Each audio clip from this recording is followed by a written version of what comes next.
Because those 12 properties? I'd owned them for 3 years. My name is Tegan Porter, and I'm about to tell you how my golden child brother tried to steal an inheritance that was never his, only to discover he'd been living in my shadow the entire time. Growing up in the Porter family meant understanding your role early. My brother Marcus was the star, football captain, business degree from a prestigious university, engaged to a lawyer's daughter named Brittany. I was the one who couldn't quite figure life out. The family disappointment. It started when I was 16 and told my parents I wanted to study hospitality management instead of pre-law like Marcus. My father actually laughed. Tegan, be realistic. You're not exactly executive material. Maybe you should focus on finding a nice husband instead. Marcus chimed in at that dinner. Yes, sis. Not everyone can be successful. Some people are just meant to be supportive. I chose a state school for hospitality. They chose not to attend my graduation. The real fracture came when I was 23. I'd been working at a hotel in Miami, learning the business from the ground up. Marcus had just gotten engaged to Brittany and my mother was planning an elaborate engagement party. $40,000 worth of elaborate. Tegan, we need you to contribute, Mom said over the phone. Family helps family. I can contribute maybe $500, I offered. I'm saving for $500? Her voice dripped with disgust. Marcus said you'd be difficult. Your brother is building a real life, Tegan. The least you could do is support him properly. We're asking for $5,000. It's not that much. It was 3 months of my salary. I can't afford that, Mom. Can't or won't. She hung up on me. At the engagement party I wasn't asked to contribute to, I sat at a table in the back with distant cousins I'd met twice. Marcus gave a speech thanking everyone who truly matters, while looking directly past me. Brittany's parents were introduced as the family we always wished we had. The only person who caught my eye that night was Grandpa Harold. He was 81 then, sharp as ever, watching everything with those calculating blue eyes that missed nothing. He gave me a small nod from across the room. After that party, I stopped attending family events unless Grandpa Harold specifically asked me to come. My parents called it abandoning the family. I called it protecting my mental health. I visited Grandpa Harold every Sunday though. We'd have breakfast at his favorite diner, the Early Bird in Coral Springs. He never asked why I wasn't at Marcus's birthday parties or my parents' anniversary celebrations. He just listened while I talked about work, about my dreams of running my own hotel someday. You've got something Marcus never will, Grandpa told me one Sunday morning when I was 25. You understand that respect is earned by doing the work, not by demanding recognition. The family doesn't see it that way, I said. The family sees what they want to see. He sipped his coffee slowly. But I see you, Tegan. I've always seen you.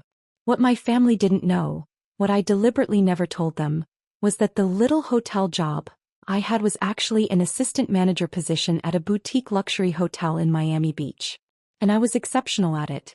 At 26, I identified a struggling property that was about to go into foreclosure. A beautiful Art Deco building with 45 rooms that just needed vision and capital. I'd been saving aggressively for 3 years, and I'd built relationships with investors through the hotel industry. I bought that property for $2.1 million with a combination of my savings, investor backing, and a commercial loan. My family would have called it reckless. I called it calculated. Within 18 months, I'd transformed it into the Deco Pearl, a 4-star boutique hotel that became the darling of travel magazines. Revenue jumped 340% in the first year. But I never told my family. Why would I? So they could suddenly be interested in my life. So Marcus could give me condescending advice about managing my little hotel? So my parents could find reasons why I owed them money for all those years they invested in raising me? Well, I built my empire in silence. By 29, I owned 4 boutique hotels across South Florida. By 31, I'd expanded to 8 properties with a total portfolio value of $47 million. I employed 340 people, maintained a 4.8-star average rating across all properties, and had been featured in Condé Nast Travelers, 30 Hoteliers Reshaping American Luxury. My family thought I was still working as an assistant manager at some hotel in Miami. I never corrected them. Every time I saw Grandpa Harold, I showed him the real numbers. He'd look at the financial statements and property valuations with pride gleaming in his eyes. "You did this yourself," he'd say. "No one handed you anything." "I learned from watching you," I told him. "You built a real estate portfolio from nothing. You taught me that buildings and land are the only things that hold real value." Grandpa Harold had built his wealth the same way, buying rental properties in Florida before the boom, holding them through the crashes and building steady wealth through discipline and patience. By the time I was 32, he owned 12 single-family rental homes across Fort Lauderdale and Coral Springs, worth approximately $5.8 million total. Marcus, meanwhile, was working as a regional sales manager at a medical supply company. Good job. Decent salary. Nothing extraordinary. But in our family he was still the golden child because he had a traditional career, and was married with 2 children. At Sunday breakfast 3 months before Grandpa Harold died, he slid an envelope across the table. "What's this?" I asked. "Legal documents. I'm updating my will. I want you to know what's coming." "Grandpa, we don't need to talk about." "We do." His voice was firm. "Because I know what Marcus and your parents expect. And I know what you've built without expecting anything from anyone. Open it." Inside was a copy of his new will. The 12 rental properties were left to me, all of them. To Marcus he'd left $50,000 cash in his car. To my parents, cherished personal items and $25,000 each. "Grandpa, this is going to cause problems," I said quietly. "Good. Let it cause problems. You're the one who visits. You're the one who calls. You're the one who built something real without asking me for a dime, even though you knew I'd have given it to you." He reached across the table and squeezed my hand. "They're going to be angry, Tegan. But you've earned this and you're strong enough to handle their anger." He died 6 weeks later. Heart attack in his sleep. Peaceful, the doctor said. The family immediately assumed Marcus would inherit the rental portfolio. No one even asked me. They just assumed. The will reading was scheduled for 2 weeks after the funeral, held at Sherman and Associates, the law firm that had handled Grandpa Harold's affairs for 30 years. I arrived 10 minutes early, wearing a navy suit I'd purchased for a hotel industry conference. My mother looked me up and down with barely concealed disdain. "Tegan, you came." She said it like she was surprised I'd shown up to my own grandfather's will reading. Of course I came. Marcus walked in with Brittany, both dressed like they were attending a board meeting. He clapped me on the shoulder hard enough to make it condescending. "Hey sis, don't worry, I'll make sure you can visit the properties whenever you want. Family's family, right?" I smiled. "That's generous." My father was already sitting, talking loudly about what Marcus should do with his inheritance. "The Coral Springs properties need new roofs," Dad was saying. "You could increase the rent after renovations. Probably pull in an extra $2,000 per month across all of them." "I was thinking of selling a few," Marcus said. "Get some liquid capital, maybe invest in Brittany's law practice expansion." They were spending money that wasn't theirs yet. If you've ever been the family punchline, hit that like button and subscribe right now. You're not going to want to miss what happened next. Harold Sherman III, the senior partner and Grandpa Harold's longtime attorney, entered looking uncomfortable. He was 67, impeccably dressed and carrying 2 folders, one thick, one thin. "Thank you all for coming," he began. "Harold Porter was my client and my friend for over 30 years. He was very specific about his final wishes." Marcus was already smiling. Mr. Sherman opened the first folder. "To my son Robert and daughter-in-law Patricia, I leave all personal effects including my coin collection, war medals and photographs. Additionally, I leave $25,000 each from my savings account." My mother's face tightened. 25,000 wasn't nothing, but it wasn't the millions in property. "To my grandson Marcus Porter, I leave $50,000 from my savings account and my 2018 Cadillac sedan." Marcus's smile faltered. "Wait, what about the properties?" "I'm getting to that," Mr. Sherman said, and I watched his eyes flick toward me nervously. That's when Marcus stood up. "All 12 rental properties in Florida go to me," Marcus announced like he could will it into reality. "Tegan gets nothing, she abandoned family. She barely visited. She was never there." Everyone nodded. My mother actually said, "That's right." I just smiled and placed my folder on the table, the one I'd brought with me. The one containing 3 years of documentation. Mr. Sherman's hands shook as he read from Grandpa Harold's will. To my granddaughter Tegan Marie Porter, who has proven through her actions, dedication, and character that she understands the true meaning of family and hard work, I leave my entire rental property portfolio consisting of 12 single-family homes located in Fort Lauderdale and Coral Springs, Florida. The room went silent. Then Marcus exploded. That's insane. She doesn't even have a real job. How is she going to manage rental properties? This has to be a mistake. There's no mistake, Mr. Sherman said quietly. This is bullshit. Marcus shouted. I'm contesting this. Tegan manipulated him. Actually, I said calmly, sliding my folder across the table to Mr. Sherman, there's something everyone should know. Mr. Sherman, could you please confirm the transfer dates in those documents? The lawyer opened my folder. His eyes widened as he scanned the first page. Then the second. Then the third. Oh my God, he whispered. What? Marcus demanded. What is that? Mr. Sherman looked at me and I nodded permission. His voice was steady but shocked as he read, these are property transfer documents. All 12 of Harold Porter's rental properties were sold to. He paused, looking at me again. To Tegan Porter. Beginning 3 years ago. My mother's face drained of color. What? Grandpa Harold sold me all 12 properties over a 3-year period, I said calmly. Fair market value, structured payments, all properly documented and recorded with the county. The will Mr. Sherman just read?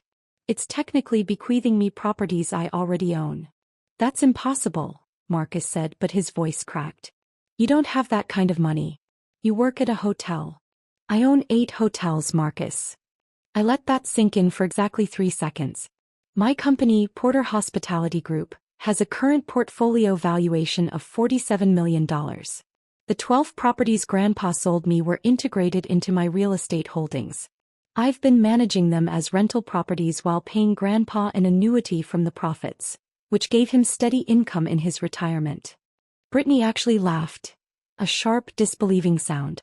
That's absurd. If you were that successful, we'd know about it. I pulled out my phone and turned it to face the room, showing the Forbes website. There was my face in a photograph from 8 months ago.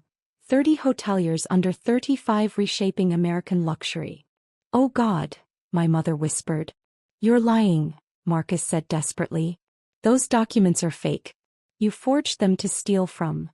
Mr. Sherman interrupted. Marcus, these documents are real. They were properly notarized, recorded, and filed. I have copies in Harold's estate files because he wanted me to have them in case this exact situation occurred. He looked at Marcus with something like pity. Your grandfather sold these properties to Tegan because she was the only one with the capital and competence to maintain them properly. Why? My father's voice was hollow. Why would he do that? Because I visited him every week for 10 years, I said quietly. Because I called him on Wednesdays just to talk. Because when he had surgery, I was the one who drove him to appointments and stayed overnight to make sure he was okay. Because I loved him without wanting anything from him. We loved him too, my mother protested. Did you? When was the last time you had breakfast with him? When was the last time any of you called him just to see how he was doing, not to ask for money or complain about your lives? Silence. You want to know why he sold me those properties? I continued. Because 2 years ago, Marcus, you came to him asking for $80,000 to invest in a friend's startup. Grandpa said no. You called him selfish and didn't speak to him for 7 months. Marcus's face went red. That's not. Mom, you asked him to co-sign a $45,000 loan for a kitchen renovation. When he declined, you told him he was hoarding wealth from his own family. Dad, you wanted him to give you 3 of his rental properties outright so you could manage them and keep the income. He refused and you didn't visit for a year. That's not fair, my mother said, but her voice was weak. Grandpa kept a journal, I said softly. Every interaction. Every phone call. Every request for money. Every holiday he spent alone because you were all too busy. Mr. Sherman, would you like to read from the letter Grandpa left for the family? The lawyer pulled out another document, this one handwritten in Grandpa Harold's distinctive script. He read, To my family, if you are hearing this letter, it means you are confused or angry about my decisions regarding my estate. Let me be clear. I gave my properties to Tegan because she earned them. Not through birthright or expectation but through presence, love and character. Marcus, you are a good man but you have always expected success to come from what others give you. Tegan built her success alone, never asking for help and still made time to be with an old man every week. That is why she has everything. That is why she deserves everything. If you are angry, look inward. I loved you all but I respected Tegan. There is a difference. My mother was crying. Marcus looked like he'd been punched. Then Brittany spoke up, her lawyer instincts kicking in. This still doesn't add up. How did you afford to buy 12 properties worth millions? Where did that money come from? Drop a comment and let me know where you're watching from tonight. I started buying properties from Grandpa 3 years ago, I explained. The first 3 I purchased outright from my hotel profits. For the remaining 9, Grandpa held the mortgages himself, seller financing at a fair interest rate. I made monthly payments while managing the properties and sending him the rental income minus expenses. He used that money for his living expenses in retirement. You were paying him? My father asked, stunned. Every month. $1,200 per property on average, plus all rental income. Over 3 years, I paid him approximately $520,000 total. I pulled out another document. Here are the bank transfer records. Mr. Sherman reviewed them and nodded. These are legitimate. So Grandpa didn't just give you the properties, Marcus said slowly, like he was trying to find an angle. You bought them. Yes. Then the will doesn't even matter. You already own them. Correct, Mr. Sherman confirmed. The will was Harold's way of making his intentions publicly clear to the family. He wanted everyone to understand that Tegan earned this. Marcus slammed his hand on the table. This is insane. You stole our inheritance. No, I said, my voice sharp for the first time. I bought properties that Grandpa chose to sell to someone he trusted. You're not entitled to other people's assets just because you're related to them. That's not how inheritance works, and it's definitely not how respect works. We're contesting this, Marcus said, looking at Brittany. You'll lose, Mr. Sherman interrupted. And I'm going to be very frank with you, Marcus. If you pursue legal action against Tegan over property she legitimately purchased, you will spend tens of thousands in legal fees only to have a judge dismiss your case. Your grandfather was of sound mind. The transactions were legal. There is no case. Then he was manipulated, my mother burst out. Tegan took advantage of an old man. Mrs. Porter, I've known Harold for 30 years. He was sharper at 84 than most people are at 50. These transactions were his idea, not Tegan's. That's when my father said something that revealed everything. But what are we supposed to get? We're his children. We deserve something. You got exactly what Grandpa thought you deserved, I said quietly. $25,000 each and his personal effects. That's more than I got from you growing up. The room fell silent except for my mother's quiet crying. Then I stood up and gathered my folder. For what it's worth, I'm not angry at any of you. I'm just done.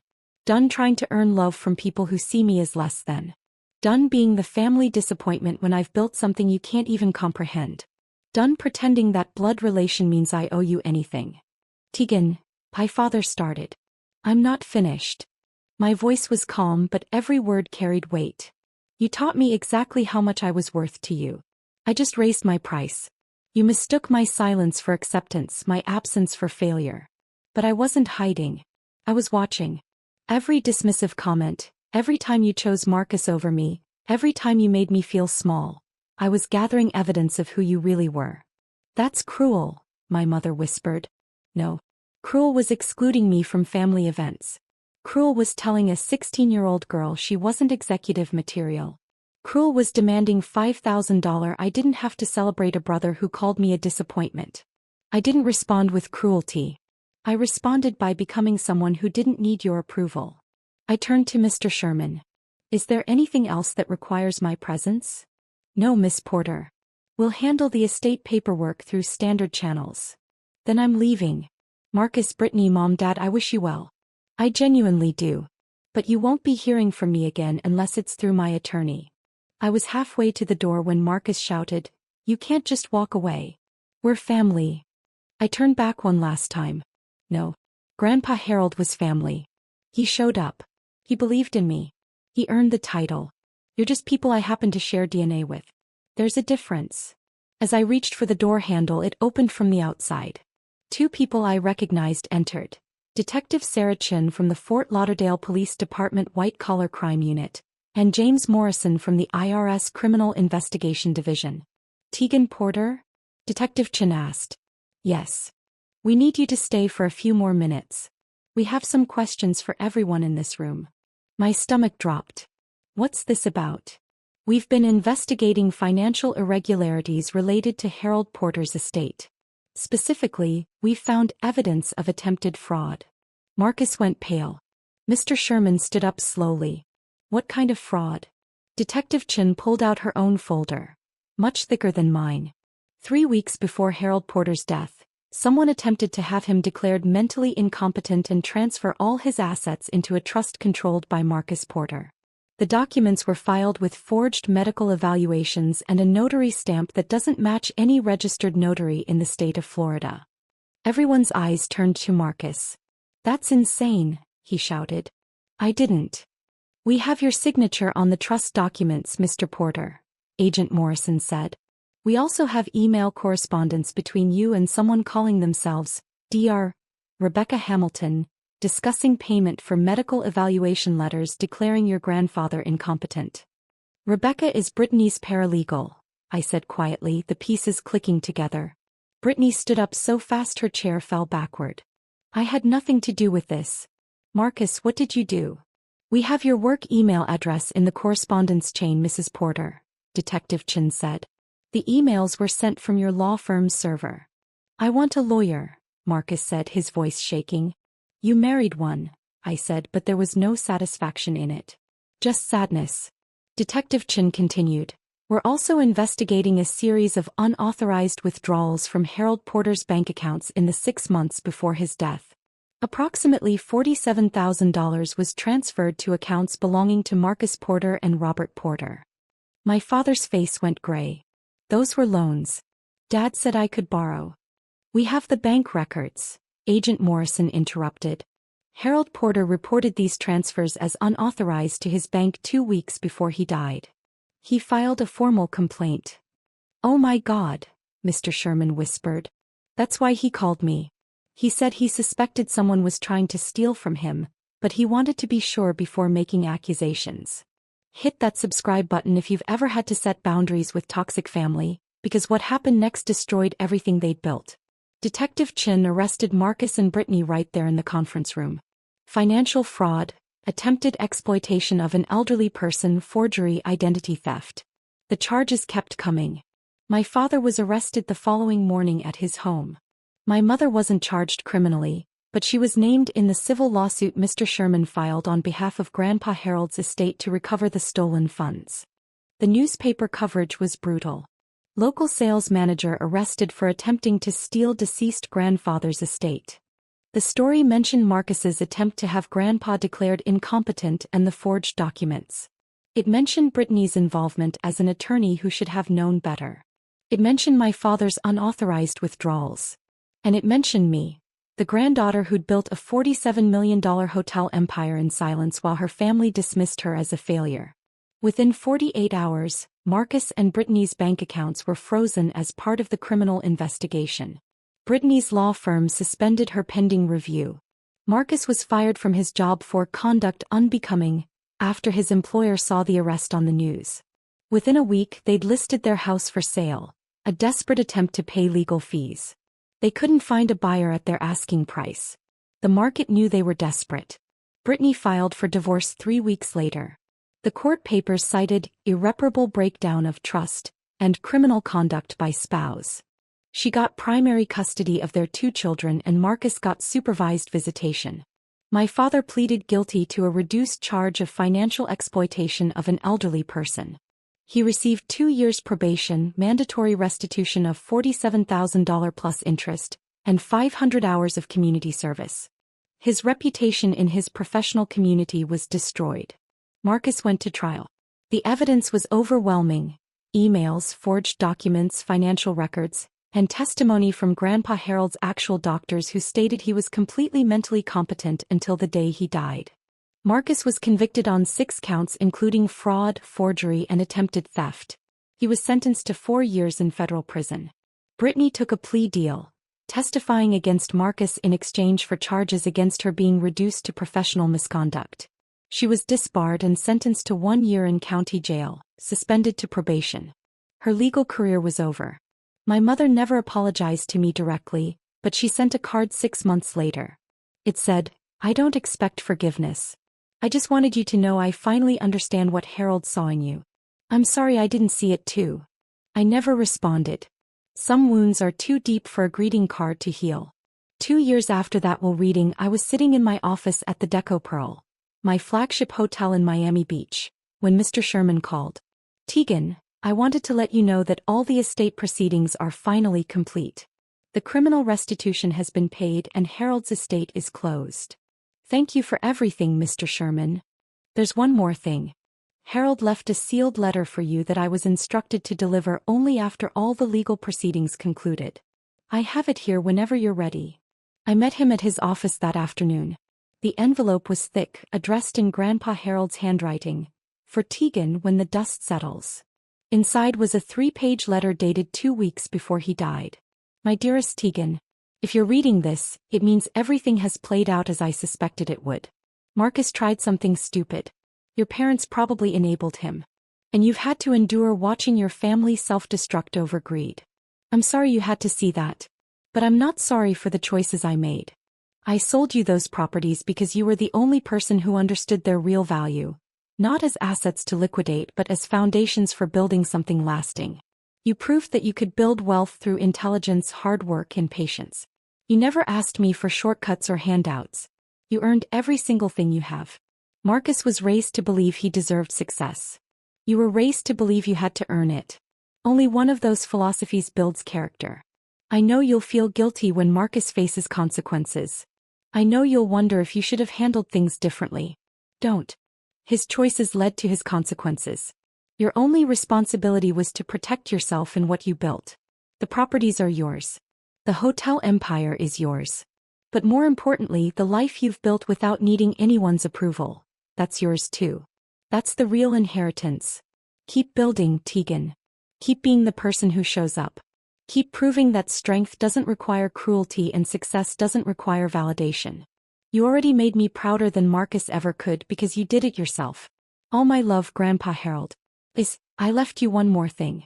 Check with Sherman about the storage unit key. It's the Art Deco furniture collection I promised you'd appreciate someday. It'll be perfect for that hotel lobby you were designing. I cried reading that letter. Not sad tears, grateful ones. The furniture collection was worth $180,000 and absolutely perfect for the Deco Pearl's lobby renovation.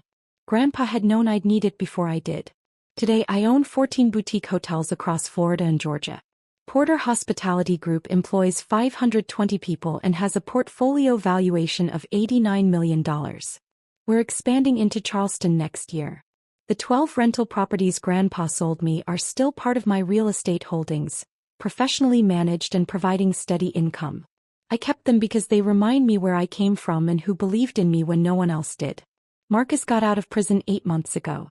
He's working as a night manager at a discount furniture warehouse. We have no contact. Brittany moved to North Carolina and works as a paralegal under her maiden name. She sends me Christmas cards with photos of my niece and nephew. I send them gifts but I don't respond otherwise. My parents sold their house to pay legal fees and restitution. They live in a modest apartment now. My father's health declined after the probation ended. They're not struggling but they're not comfortable either. I don't wish ill on any of them. But I don't have room in my life for people who only valued me when they thought I could give them something. Last month I had dinner with Mr. Sherman and his wife at the Deco Pearl. We toasted to Grandpa Harold's memory with his favorite bourbon. He'd be so proud, Mr. Sherman said. You turned his faith in you into an empire. I just followed his example, I said. Build something real. Show up for people who matter. Never apologize for being successful. And never let anyone make you feel small, he added. Never again, I agreed.